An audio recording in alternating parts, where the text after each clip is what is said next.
तो अगर आपने पिछला एपिसोड नहीं देखा तो जाकर देख सकते हो, लिंक डिस्क्रिप्शन में मिलेगा। तो अब इस एपिसोड को स्टार्ट करते हैं एक्सप्लेन करना। तो इस एपिसोड के स्टार्टिंग में वो लड़की एलेक्स को बता देती है कि ये छोटा मंकी एक बिस्ट है और उस लड़की का नाम जिया है। और जिया एलेक्स को बताती है कि इन्हीं बिस्ट की वजह से तुम्हारा स्टोन विलेज डिस्ट्रॉय हुआ है और इसीलिए तुम इस बिस्ट को मुझे दे दो, मगर एलेक्स चैंप को देने से मना कर देता है। अब जिया कहती है कि तुम मुझे जानते नहीं हो कि मैं कौन हूँ। फिर एलेक्स मजे लेते हुए कहता है कि तुम्हें खुद नहीं पता कि तुम कौन हो। यह सुनकर जिया एलेक्स पर काफी गुस्सा होती है, मगर वह अपने आप को शांत कराते हुए एलेक्स की तरफ काफी कीमती पत्थर और मोती फेंकती है और कहती है कि यह तुम उठा लो और इस मंकी को मुझे दे दो। मगर एलेक्स कहता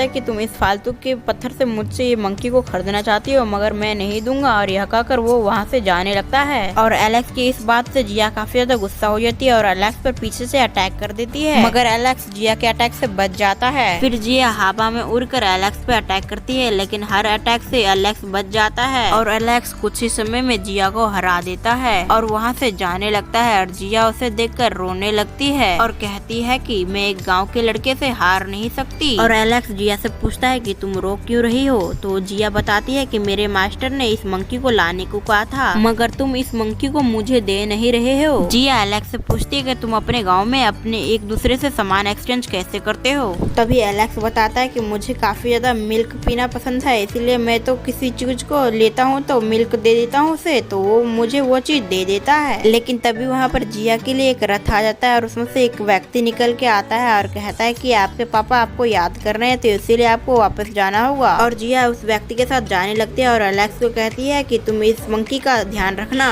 और यह कहकर वो वहाँ से चली जाती है। फिर हमें अगले सीन में स्टोन विलेज को दिखाया जाता है और उस जगह पे स्टोन विलेज के सभी लोग थे और गॉडली की टहनी आकर मंकी को ठीक करने लगती है और गॉडली इन्हें बताती है कि चैंप बिस्ट को अपने बारे में कुछ नहीं पता रहना चाहिए, नीचे अगर उसे अपने बारे में पता चलेगा तो ये तुम लोग के लिए खतरनाक हो सकता है। और कुछ समय के बाद सेन सबको भेज देता है और कहता है कि तुम इस नए स्टोन विलेज को एक्सप्लोर कर लो अच्छे से। फिर हम एलेक्स को देखते हैं जो कि अपने पेरेंट्स के बारे में याद करते हुए काफी ज्यादा उदास हो रहा था। तो सेन उसे एक ट्रेजर को दिखाता है और एलेक्स से कहता है कि इसमें पुराने जमाने लायंस के पावर कंज्यूम है, इससे तुम अच्छे खासे कल्टीवेशन कर सकते हो। तभी एलेक्स कहता है कि आप मेरा ध्यान भटकाने की कोशिश कर रहे हो, आप मुझे बस इतना बताए मेरे पेरेंट्स कब आएंगे। इस बात पर गॉडली की स्पिरिट बताती है एलेक्स को कि तुम्हारे पेरेंट्स अभी मुश्किल से गुजर रहे हैं, अगर तुम्हें अपने पेरेंट्स के बारे में जानना है तो तुम्हें एक मैजिकल स्टोन को उठाना होगा और उसे उठाने के बाद तुम्हें सब कुछ याद आ जाएगा क्योंकि तुम सब कुछ भूल चुके हो। तभी सेन स्पिरिट गॉड से कहता है कि ये तो 1 लाख किलो का है, इसे तो उठाना बहुत मुश्किल है। फिर गॉडली की स्पिरिट कहती है कि ये जब उठाना है एलेक्स को जब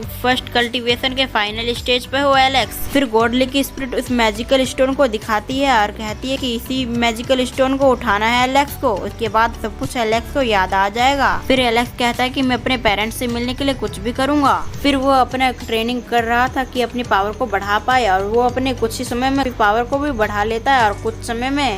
ही समय में फर्स्ट कल्टीवेशन के फाइनल स्टेज पे पहुंच जाता है। और एलेक्स एक घोड़े को अपना पेट भी बनाना चाहता था। फिर हम 2 महीने के बाद का सीन देखते हैं जहाँ पर एलेक्स का शरीर काफी ज्यादा चेंज आउट हो गया था और वो उस मैजिकल स्टोन को भी उठा लिया था, जिसकी वजह से उसे सब कुछ याद आ रहा था कि कैसे उसके दादाजी किसी चीज के लिए बाहर गए थे और वो काफी सालों तक नहीं लौटे। तो उसे ढूंढने के लिए एलेक्स के मॉम डैड गए और एलेक्स के मॉम डैड एलेक्स को उसकी आंटी के पास छोड़ के गए थे और उस आंटी के बेटे के पास डबल आंख की पावर थी, जिसकी वजह से वो किसी के भी शरीर के अंदर देख पाता था। जब वो एलेक्स के अंदर दिखता है तो उसे सुप्रीम बोन दिखता है और वो अपने मॉम को बताता है और यह सुनकर उसकी मॉम काफी ज्यादा हैरान हो जाता है क्योंकि सुप्रीम बोन काफी ज्यादा पावरफुल होता है। और वो अपने बेटे से कहता है कि सुप्रीम बोन के बारे में किसी से मत कहना। और उसके बाद वो एलेक्स को एक जगह पर ले जाती है और एलेक्स का हाथ पैर बांधकर उसे एक किलर को कहती है कि इसके अंदर से सुप्रीम बोन निकाल कर मेरे बेटे के अंदर ट्रांसफर कर दो। तो किलर ऐसे ही करता है, लेकिन इस सब चीज में एलेक्स को काफी ज्यादा पेन होता है क्योंकि ये बिना बेहोश के एलेक्स के साथ ये सब हो रहा था। और कुछ समय में ही किलर एलेक्स के अंदर से सुप्रीम बोन निकाल कर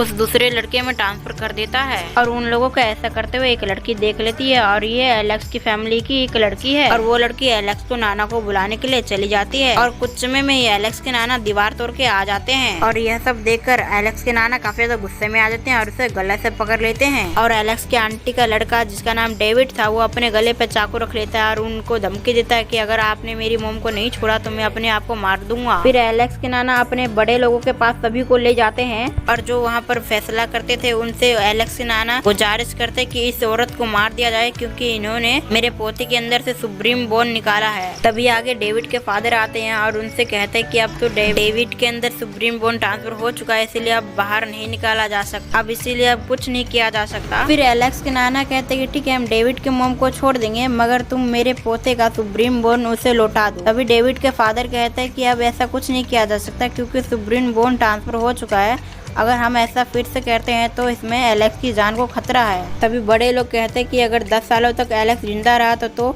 डेविड के शरीर के अंदर से 10 साल बाद एलेक्स के अंदर सुप्रीम बोन को वापस ट्रांसफर किया जाएगा और यह कहकर इन सभी बातों को यहीं खत्म कर देते हैं। फिर हम कुछ समय के बाद का सीन दिखते हैं जहां डेविड के फादर सभी सैनिक को एलेक्स को और उस लड़की को मारने का हुक्म दे देते हैं क्योंकि वो नहीं चाहते थे कि फिर से एलेक्स के पास सुप्रीम बोन हो। फिर से सीन चेंज होता है। फिर हम देखते हैं कि एलेक्स के मॉम डैड जो एलेक्स के दादा को खोजने गए थे वो वापस आ गए थे और उससे जब ये सब बात पता चलता है तो उसके फादर बदला लेने का सोचते हैं और कहते हैं कि उसको डेविड के मॉम को मैं नहीं छोड़ूंगा और उसे मार दूंगा और यह कहकर वो किंग पैलेस की तरफ जाने लगते हैं और ये फाइट का सीन आपने पहला पार्ट में भी देखा होगा। तभी डेविड के फादर एलेक्स के फादर को देख लेते हैं और वो सभी सैनिक को कहते हैं कि एलेक्स के फादर को और एलेक्स को मार दो। तभी सभी सैनिक जाने लगते हैं लेकिन एलेक्स के फादर का ऑरा इतना पावरफुल था कि सभी लोग मर रहे थे और कुछ समय में एलेक्स के फादर सभी को सैनिक को मार के अंदर आ जाते हैं और वो डेविड के फादर से लड़ने लगते हैं लेकिन एलेक्स के फादर के सामने डेविड के फादर जीत नहीं पाते और वो अपनी हार मान लेते हैं और वो अपनी वाइफ को सैनिक से पकड़वा कर एलेक्स के फादर को कहते हैं कि आप जो मर्जी इसके साथ कीजिए और अगर आप मारना चाहते तो इसे मार दीजिए। और यह सुनकर एलेक्स के फादर अपने एक पावरफुल अटैक से डेविड के मोम को मार देते हैं। फिर हम अगले सीन में देखते हैं स्टोन विलेज को जो कि एलेक्स के मोम डैड के पूर्वज के थे और एलेक्स के मोम डैड